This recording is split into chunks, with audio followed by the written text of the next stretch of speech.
Welcome to Commercial Real Estate Consulting Group.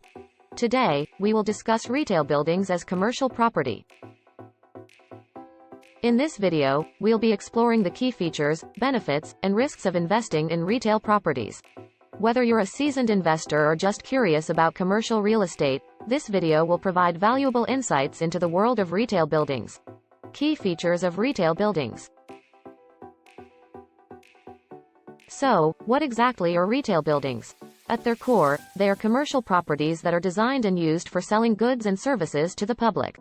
They can range from small convenience stores to large shopping malls and can be owned and operated by individual entrepreneurs, franchises, or large retail chains. One of the key features of retail buildings is their location. They are typically situated in high-traffic areas that are easily accessible to the public, such as shopping districts or near major transportation hubs. This makes them ideal for attracting customers and generating sales. Another important feature of retail buildings is their layout. They tend to have large, open spaces that can be used to display and sell merchandise, as well as ample storage space for inventory. This is essential for retail businesses, as it allows them to showcase their products and keep a large stock on hand. Legal and regulatory requirements. Retail buildings are also subject to a number of legal and regulatory requirements that govern their use and operation. For example, zoning laws may dictate what types of retail businesses can operate in a particular area, while building codes may require certain safety features such as fire exits and alarms. Investment benefits. From an investment perspective, retail buildings can be attractive to commercial real estate investors because they typically generate steady rental income from tenants.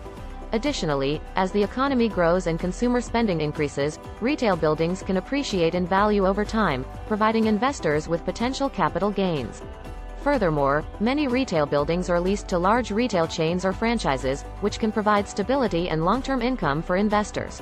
Retail properties are also relatively easy to manage, as tenants are responsible for maintaining their own storefronts and managing their own businesses. Potential risks. However, retail buildings can also be subject to some risks. For example, changing consumer preferences and economic downturns can lead to lower sales and decreased demand for retail space. Additionally, increased competition from online retailers can affect the profitability of brick-and-mortar retail businesses. In conclusion, retail buildings can be a lucrative and rewarding investment opportunity for commercial real estate investors. However, as with any investment, it's important to conduct thorough due diligence and carefully evaluate the potential risks and rewards before investing in retail properties. We hope you found this video informative and helpful in your investment journey. Please like and subscribe for more content like this. Thanks for watching.